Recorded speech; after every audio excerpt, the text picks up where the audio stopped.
It's the end of a long, stressful day. The to-do list is finally quiet. You sink into the couch, your shoulders drop, your breathing slows. And then, out of nowhere, your heart starts pounding. Your chest feels tight. The room feels unreal, like you're watching it through glass. A wave of pure terror hits you, and your brain screams one thing: something is terribly wrong. You're not having a heart attack.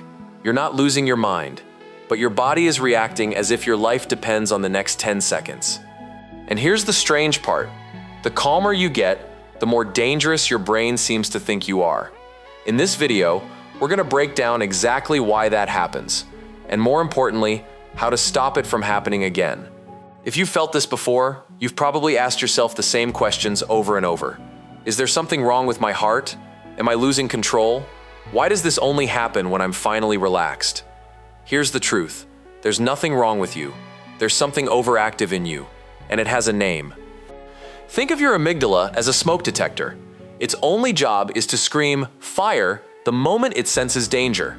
The problem is, a smoke detector can't tell the difference between a house fire and a piece of burnt toast. It just screams, and your body listens. When your amygdala sounds the alarm, it triggers your sympathetic nervous system, your built-in fight-or-flight switch. Adrenaline floods your bloodstream. Your heart rate spikes to pump blood to your muscles. Your breathing speeds up to get more oxygen in. Your senses sharpen. In a real emergency, this is exactly what you'd want. But during a panic attack, this same alarm goes off at full volume, for no reason at all. The racing heart, the shallow breathing, the dizziness, the numbness, these are all real physical responses. Your body isn't imagining them.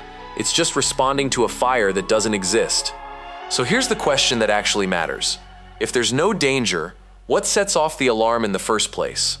And here's the part almost nobody understands, including most people who've had a panic attack. The trigger isn't external. It's not a thought, or a scary memory, or something you saw. It's something so small, you'd never notice it, unless you knew what to look for. It's called interoception. Basically, your brain's radar for what's happening inside your own body.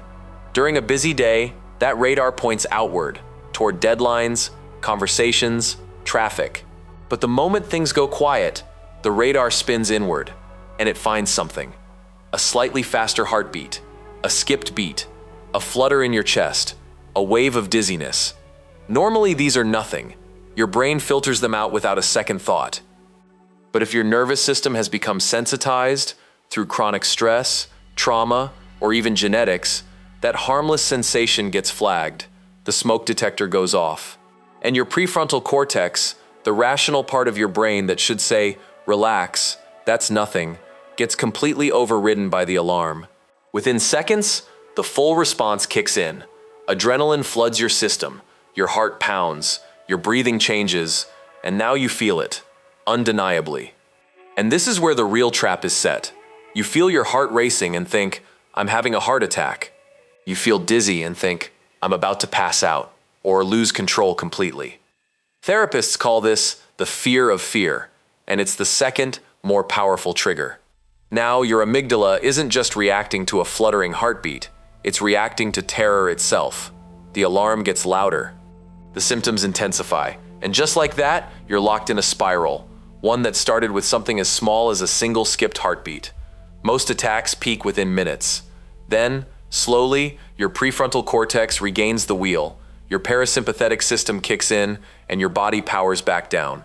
Here's the part that explains why this keeps happening, sometimes for years. Your brain is a learning machine. After your first panic attack, it does something it thinks is helpful. It creates a shortcut. A racing heart, danger. A dizzy spell, danger. This isn't a conscious decision. It's a survival instinct, wired in a moment of pure fear. This is why people with panic disorder often start avoiding things like caffeine, intense workouts, or even hot showers. Anything that mimics the sensations of a panic attack can now trigger the real thing. And it's also why relaxation itself becomes dangerous. If you've ever had a panic attack while trying to unwind, your brain quietly filed away a new rule: calm equals unsafe.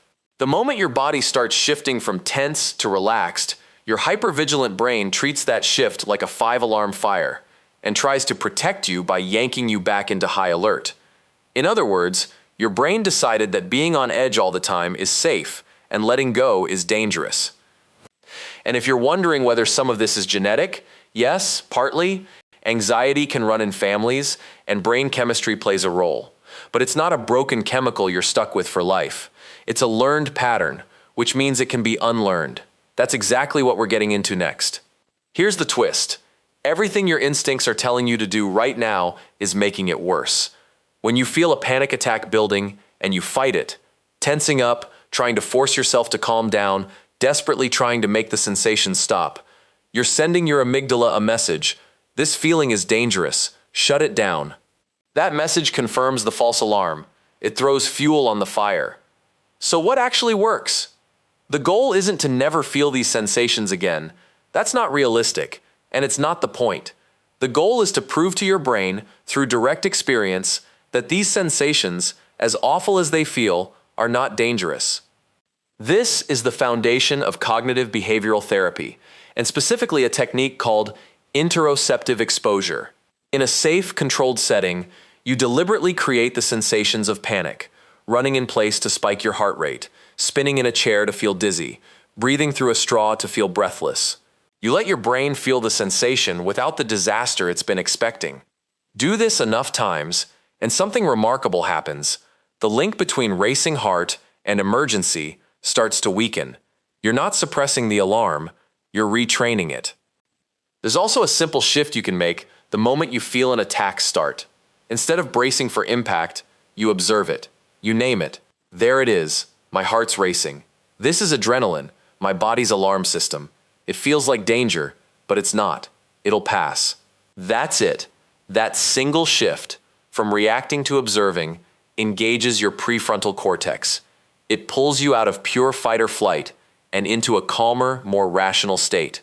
And without the fear of fear adding fuel, the spiral has nothing left to feed on. It burns out on its own. If a lot of this sounded familiar, here's the most important thing to take away.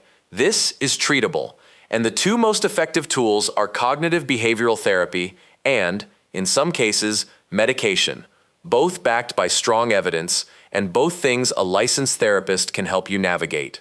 If this is something you're dealing with, reaching out to a mental health professional isn't a last resort. It's the fastest way to take real control back. And if this video helped you understand your own mind a little better, subscribe. We break down the science behind moments like this every week.